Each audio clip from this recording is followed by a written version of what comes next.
I'm Ryan Milliken from Hardway Performance, and you're listening to the Diesel Power Podcast. This is Jaron Holder from Holderdown Performance. This is Anthony Range from XDP. I'm Dimitri Miller with No Zone Diesel. I'm Drew with D&J Precision Machine. I'm Pinky. And you're listening to the Diesel Power Podcast. Diesel Power Podcast. Diesel Power Podcast. And you're listening to the Diesel Power Podcast. The one and only Diesel Power Podcast.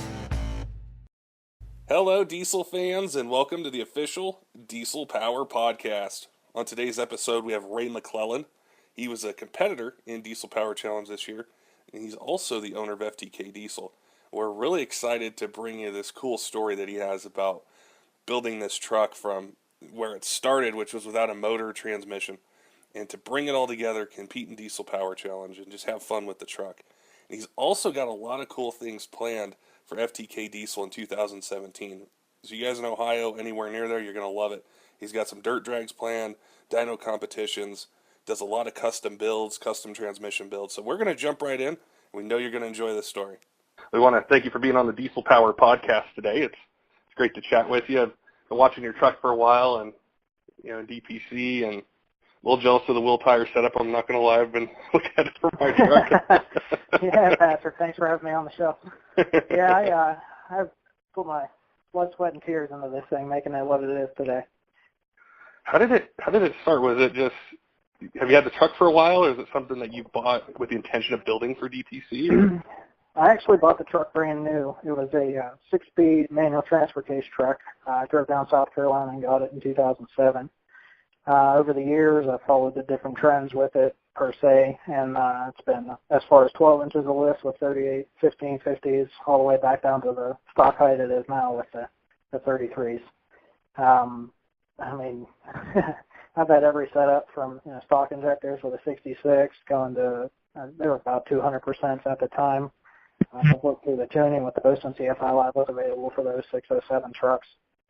This truck has been my play toy, and it's gotten me through the industry, learning how different things work and how different things cooperate with street driving, essentially. I've always towed with the truck, sled pull, drag race, you name it. I ended up doing the factory automatic conversion, swapped the harness over, computers, everything, repinned everything so that it'll work just as if it was a factory automatic truck. Oh, cool. Yes, sir. That's always a lot of fun. I was going to say, that's sometimes it seems like it's easy, but it's a lot of work to do that. Yeah, we did it in a long weekend. I had a buddy that he had an automatic truck. I wanted the automatic, he wanted the 6-speed, and I went through 3 G56s, 4 dual disc clutches, and at that point I had the trans rebuilt for the last time and had a brand new dual disc clutch, and I'm like, now's the time. Like, I'm not putting this thing back in because if you want it, we're going to work something out. And she's like, yeah, absolutely. So we ended up going to a mutual friend's house at the time. This was years and years ago. And we stayed up pretty much Thursday night until Sunday trying to get everything repinned and worked. And I had a whole notebook of wire colors and how you go about everything. I still have it and refer to it every once in a while. But, yeah, that was a very in-depth process, and we found a lot of things. Because at the time, nobody talked about doing automatic swaps with anything but a PCS or any kind of standalone. I wanted to do it, full factory. I didn't want to invest in all that. I had plans on it down the road, but I wanted to see if I myself could make it work by just converting everything through the factory harness. A lot of guys ask now. I think the swaps are definitely more popular. Right. And people want to go, some of them want to go from the auto to the manual or the manual to the auto, but from a performance perspective and what you've went through with your truck, what would you say are the main differences? Like, what's the point when you need to go to a built, say, 47 or 48 versus sticking with the manual? At the time, I mean, we're talking 2008, 2007, somewhere in that area where I started second guessing myself on if I should have bought a manual truck or not. Everybody was in that vicinity was like, their goal was essentially like 650 horsepower. We kind of look and laugh at that today, but like back in the day, it almost seems like 650 you dreamed of that. And I'm like, well, a manual's going to hold up to that. An automatic, you had to spend all this money getting bill of shafts and everything, at least the input and output. And I'm like, looking at dollar signs, and I'm like, yeah, it'd be a lot easier just to go ahead and put a dual disc clutch in and be done. And I found out that wasn't the case at all. I exploded 2 of them to the point where it actually, the one put a fork through the bell housing on the transmission. I had to have that all rewelded and fixed up for me. But yeah, I kind of got fed up with it, and I ended up having like $10,000 worth of different parts that I've had to either put in the trans or the clutches or whatnot. And I'm like, I could have had a build auto, been done with it. You know, if you burn through clutches or something, even the overdrives that are commonly burn up, like, it's a fraction of the cost of anything manual anymore. Yeah, that's very true. Especially with how far they progress too, with the hard parts and kind of power, they can hold. It's right. I mean, even in the last 5 years with the automatics, and like everybody thought, like a fat shaft, that's going to hold whatever you want. Well, pretty much found the links and everything. I had an OP shaft, and I ended up switching over to the latest and greatest. So, I mean, it's matched converters, custom converters for each oversized shaft, and Phil always takes care of me down at DPC with all that stuff. When you were getting ready for Diesel Power Challenge, what did you change the setup at all, or did you? Well, I'll tell you what. I'll just give you the rundown. I can talk about this for days, but I'll try to keep it as short and sweet as possible.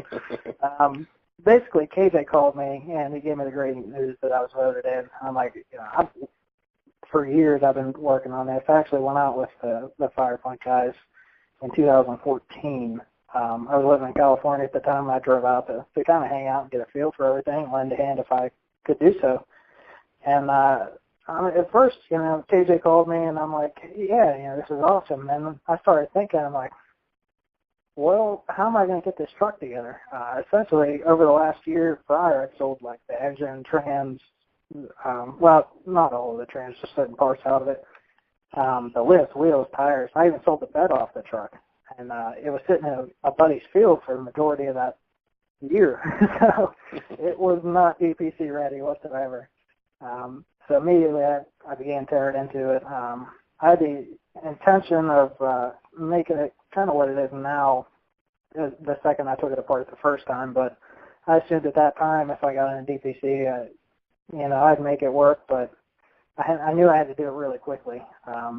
So I sat down and I'm looking at the thing and I'm like, well, the frame needs going over, everything, but we got to get an engine of some sort because I had sold the engine and all I had was a scored cylinder 5.9 sitting there. I still have it. I'm like, well, I've been back and forth with Chase at King Speed a few times, and we've gone over a few different setups according to power level goals and whatnot. And he ended up getting the team together, and I ended up with the sleeve down 6.7, custom roller cam, fully ported head. Basically the biggest, baddest that they could offer at the time. And I know they're doing some more trick stuff with these engines lately. But we're going to work on that this winter, I do believe. Getting mine to the point where I really don't want to run nitrous. I just wanted to make really good numbers on fuel and a big compound setup and keep it pretty basic. But while the engine was being built, assembled, whatever those guys had to do to get everything taken care of on that end, stripped the truck to a bare frame, resprayed everything, new control arms, shocks, right down the line, everything that it was going to need. And then I'm like, well, I started getting the thing to the point where I'm putting parts back on, and I'm like, well, safety is going to be a big thing because, before the truck was, it ran really well, but I wasn't racing it at the track or anything per se at that power level right before I took it apart. So I'm like, I'm going to need a roll bar or something. So I'm looking, and I'm like, how are we going to pull this off? And my cousin, Brian, actually is the manager out in our California shop, and he's like, well, I'll fly back, I'll help you out. So he ended up doing that. We ended up building a roll bar, the dry shaft loops, and everything that it needed safety-wise, putting the harnesses in. It was Cobra racing seats in it now. We built the brackets for those. Got that all done. Went and picked up the engine, took the trans out, the Firepunk, and Matt hooked me up with that. Still felt like it was pretty much never ending and I wasn't going to be able to get it back together in time, but I even had to build the compound turbo piping for it. I didn't have anything together for that, and just had the comp 72 to 94 millimeters just sitting there staring at me, more work. And it pretty much came down to the wire, and I had my Phil, my crew guy, he was working all night with me up until the point where actually we're getting ready to leave, and I needed an exhaust. I'm just making a long list the day before of all this stuff that needs taken care of. Belt routing was a nightmare. I mean, that was a big kind of battle for even the DPC week. I deleted the AC and then the electric fans, but I deleted the whole bracket, like all the pulleys and everything. And of course, whenever I need them to try and figure something out better, I can't find them. So the ATS stack ended up, yeah, exactly. That was exactly right. But I ended up taking out to a buddy of mine's house where we kind of fellow procrastinator. He was helping Nathan Stacy get all his stuff together, but we ended up getting the turbo piping and the stack. I didn't even want to put a stack in the truck, to be honest. We were just going to do a hood stack, keep it real simple, and then the way I built the turbo pipes, and I didn't have set pieces that we needed to do a hood stack. It was actually easier to just go ahead and do regular. But yeah, I mean, we got to the point where it was ready to fire, and I was going to do a test drive. And I'm like, sweet, you know, the truck's finally done. We'll go out there, we'll bang everything out. Let's take it down the road. Second, it starts making probably more than 50 pounds. It blew the charge pipe off and destroyed the intercooler tube. So we're right onto the trailer, and we drove straight out to Denver at that point. Right after, did a hot retorque on the head studs and all the basic stuff you have to do to get these things going. But I instantly was like, what am I going to do? I can't work on a hotel parking lot. I mean, we could. We've done it before, but that's not the most ideal. Got a hold of Ryan at ATS, and I was like, well, see, I got this truck, and it's supposed to be in this challenge you guys have been talking about. And I said, it's not done. We got some work to do. He's like, well, let's do the introductions and stuff, and then we'll try and get into the motorsport shop. I'll see if the guys are willing to work with you. And they were. I mean, they were awesome. They opened up, Devin and Mark definitely took good care of me. Ryan checked on us to make sure that we always had everything we needed, the whole deal. But we got the belt issue straightened out, did another hot retorque, and then went to do the photo shoot the next day. We went through to the Red Rock amphitheater pictures, which was really cool. It was something to experience, which I'm not sure why they didn't do that before with previous years, because it is so close. Yeah. Yeah. Those were awesome pictures, too. They turned out sweet. And that's why KJ's even like, well, I don't know why we didn't come out here sooner. Like, well, I don't know. You're the man behind the operation. But yeah, I mean, we did the Red Rock thing, and then I went back to ATS actually to keep battling, trying to iron everything out and get it ready. The charge pipe issues, all that. I just threw stuff and back on to get out for the pictures. And we pretty much were just trying to set it up for the dyno, because we knew the dyno and fuel economy was the following day, and needed to be able to charge and run for a length of time. So we got everything pretty much ironed out over the course of the night. Slept for a couple hours, and then I'm like, well, I have no idea about the tuning in this. I mean, we went to small bolt pistons, different angle, spray pattern for the injectors. So everything was 100% custom on this, and all I had was the old file that was in for the big bowl, different injector, spray pattern, everything.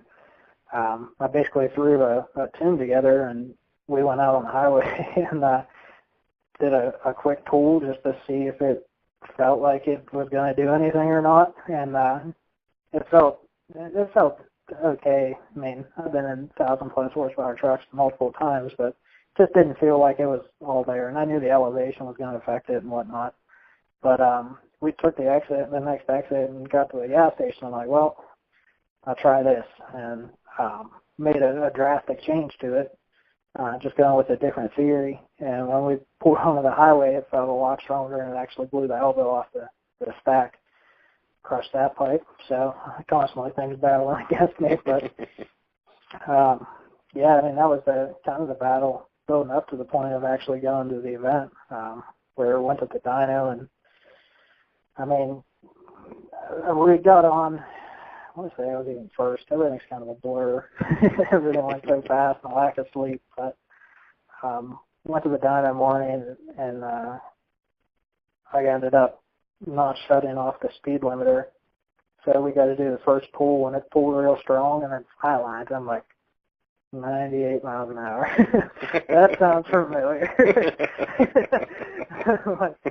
So I got on the computer real quick and disabled that so we could do the pull, and it still made 900 something uncorrected, and I ended up shutting it off. We did the second pull, and it was 1,034 and 1888 torque, I think it is. And I'm looking at Brian, who's in the truck with me, and I'm like, should we ghetto fog this thing or not? Because I didn't have any intention of running nitrous for anything, but I'm like, 1,000 horsepower, like, you know, I didn't know high of 1,000 horsepower. Is like, yeah, you can see it on just about any quarter. So, he's like, hey, you know, it's a good number. And I'm like, all right, yeah, better safe than sorry. I don't know about these chargers and everything else, which later proved to be an issue. But, yeah, I was like, let's just pull it off. You know, we made one good pull. So, ended up taking the win somehow, with the combined number. It added up to be the win that day, which I thought was really awesome. And it picked my spirits up for all the struggles that we had been through that entire month.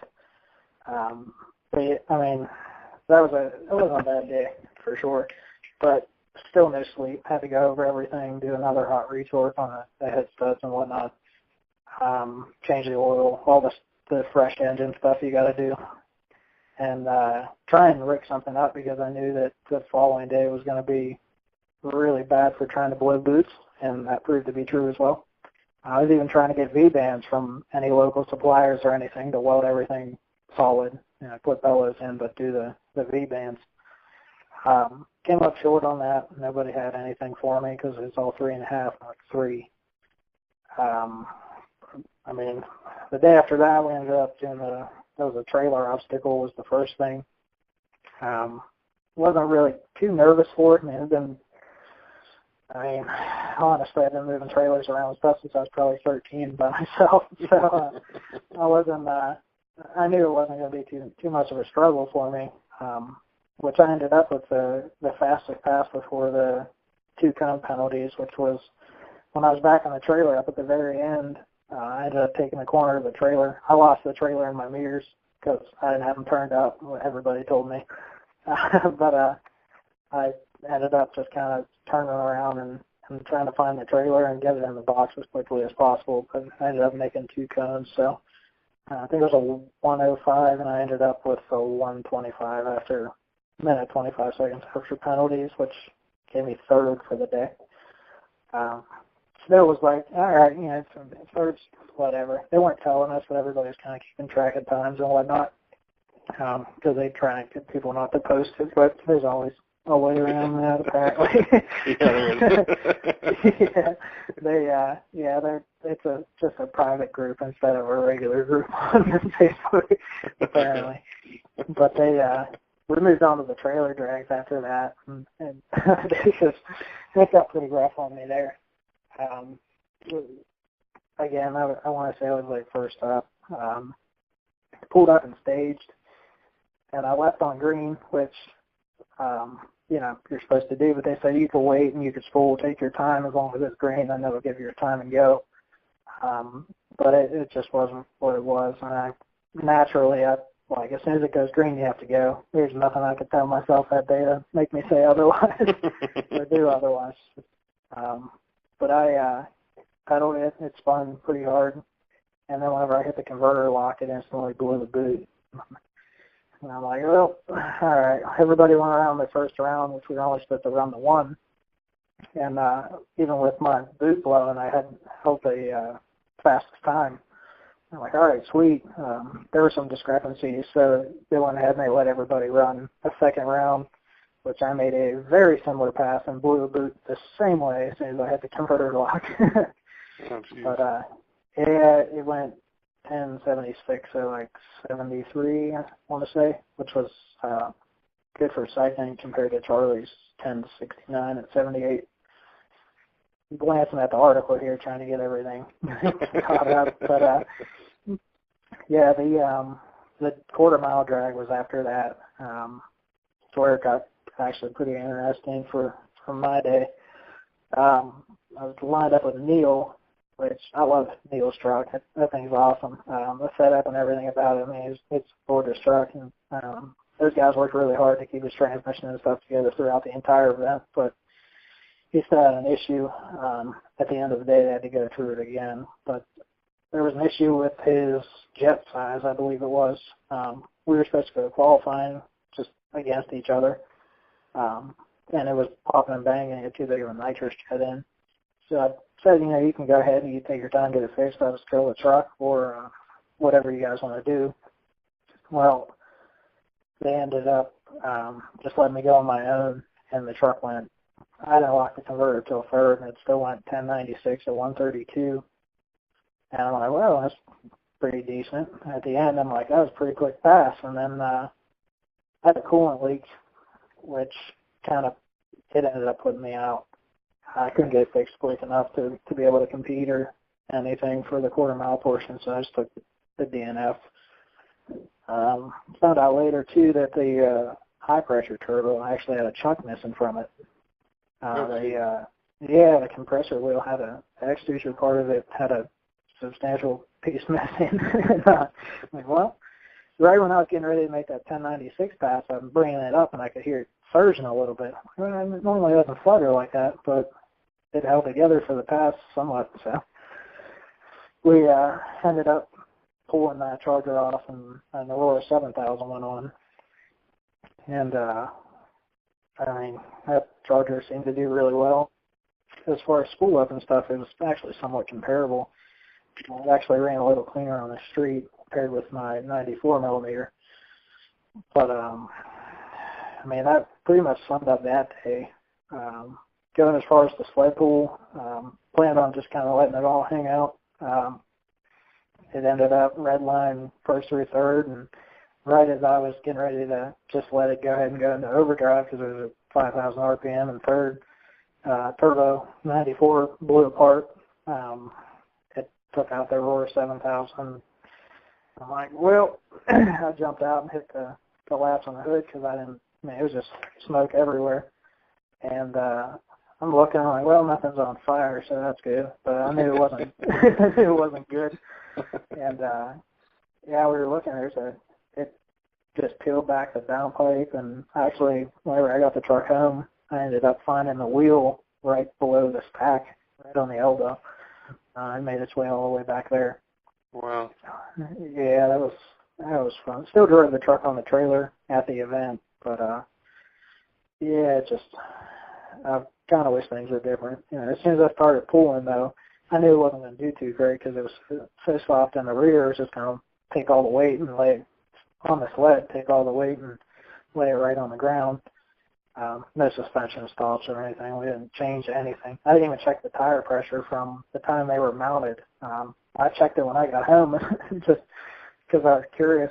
It crossed my mind finally, and they were like 30 to 34 PSI. I'm like, well, that's a little low for what I probably should have had there. But, yeah, I mean, fuel economy challenge, I didn't talk about that, but there's not much to talk about. I got sixth place. It wasn't that great. Yeah, just trying to keep the thing. Well, there was penalties, and I didn't realize there was they put us on a dyno, and you had to follow a driving graph, basically. And when I was going through it, just getting the chargers lit right off a stop was kind of a challenge. Once they got spinning, they came up real quick, but just off idle, it was a little laggy while I was in the tuning. But I didn't get, like I said, I didn't get any chance to kind of iron that out until I got back. But every time we hit red, I guess it added fuel to our overall consumption or something. It didn't make any sense, and I didn't hear that in the explanation, but it is what it is. But I ended up it was cool. At the end, I mean, third overall, I was happy with it after all the battles and struggles and stuff, and not being able to compete in the quarter mile drags. I figured, third, that's awesome. Everybody was awesome. Every competitor was all trying to help each other and make sure everybody was taken care of. Anytime there was an issue that came up or anybody thought otherwise, we all talked about it, and everybody kind of worked as a team. We still all keep in contact, whether it's on Facebook or text or whatever. We're basically essentially a big family out of the entire event, the competitors, even the companies who were there, the Anzolo guys, the ATS guys, everybody still kind of jokes with each other here and there. But it was cool. Yeah, it was a lot of fun. What's really, interesting too is like all the lessons that you've learned, with this truck, owning it for so long, going through so many things, and then this competition and just the gauntlet that you kind of have to run through, is being able to take that for what you do now with a diesel performance company. And, taking that experience and the knowledge and the things you've tested out and being able to help people, that might bring a truck to you and say, I want a 1,500 horse truck or an 800 horse truck or whatever it might be. Right. Yeah, that's definitely the truth. And, that's kind of the way I did it. And I still tinker around and do different charger setups or injector setups or whatever the case is to kind of mess with the tuning and see how everything reacts, and then take these theories and apply them to different setups just as base files. Because, you could do the same injection pump, injectors, even turbo on different engines, and it seems like they all reacted a little differently. You can keep it general, and usually the vehicles will drive okay and whatnot, but you're never going to reach your maximum potential with that vehicle by taking the same tune that worked on a different truck and just slapping in another truck that has similar or same parts. That's what's been so cool with like EFI Live and even some of the other platforms that are out there is the customization that you can do for different setups and driving styles. Right. Yeah, absolutely. And tell us a little bit about FTK Diesel. I know I've been seeing you guys on Facebook and tons of different places, and I know you guys do a lot of cool stuff over there. And yeah, absolutely. I own FTK Diesel in Gawley, Ohio. We do a little bit of everything, pickup, truck, diesel related. Kind of specialize in custom tuning. We work with the FI Live, HP tuners, and a little bit of SCT stuff, AutoCal, live tuning, all that. But we don't just work on Dodges or anything. It's 4GM Dodge. I do simple bolt-ons, your engine and trans builds, fabrication of cages, anything, Cummins swaps. In the shop right now I have just did a 6.4 build, complete overhaul on a 6.4 power stroke with the HD pistons, S369 FXE. There's a 97 F350 here. There's a 460 E4OD truck. It's getting a P-Pump 24 valve with a ZF5, South End clutch, all that fun stuff.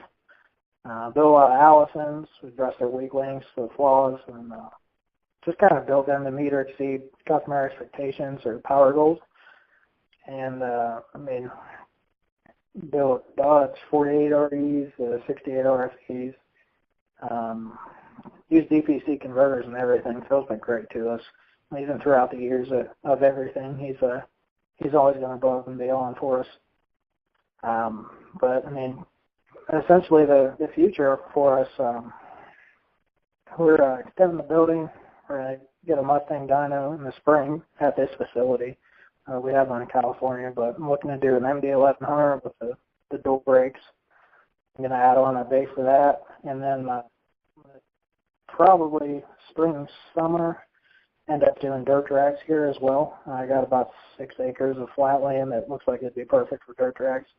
So whenever I move out to this facility, I'm looking on, there's some potential here. And we have way too much fun doing that, but there's not anywhere real close to us that has a nice flat area for dirt drags. Everybody's trying to do it around here.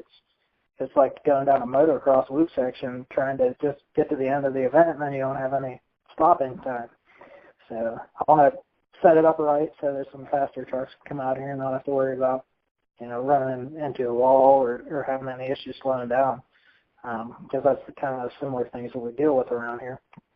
But, I mean, yeah, you can search FTK Diesel on Instagram, Facebook. Phone number is 330-539-9199. We're here from 9 to 5, Monday through Friday, at least, I'll say, because I seem to live here. Yeah. But the technical hours, so we'll go ahead and call this. But, yeah, we do a lot of cool stuff, and I'm open to talking to anybody about anything. If I can't help myself, I can definitely help put you in the right direction. It's really cool that you have everything there, you know, because, like, especially on, like, the 68 RFEs and the Dodge transmissions, they tend to fail sooner than the other brands. But then you get into the Allisons, you know, the weak points that they hit, and even some of the Ford trannies. So it's cool people can go in there, they can get the tuning, get the transmission built. You know, if they want a custom charger set up or a drop-in kit or something, then, you know, with your plans next year with the dyno, you toss it on the dyno, give them some numbers, and you just go one place. I mean, that's exactly what I'm trying to do, is make it so you don't have to travel all around. You can come here, we can get you taken care of, you know, A to Z on everything, whether it's something simple or it's something you want to work on over the next 5 years, whatever. We're going to be here. So we'll be able to help you out over that time, and I can kind of help you. If you say I want to make 1,500 horsepower in 5 years, okay, that's great. Well, let's not buy parts that you're going to have to take off and replace in 2 years because you're in that middle ground.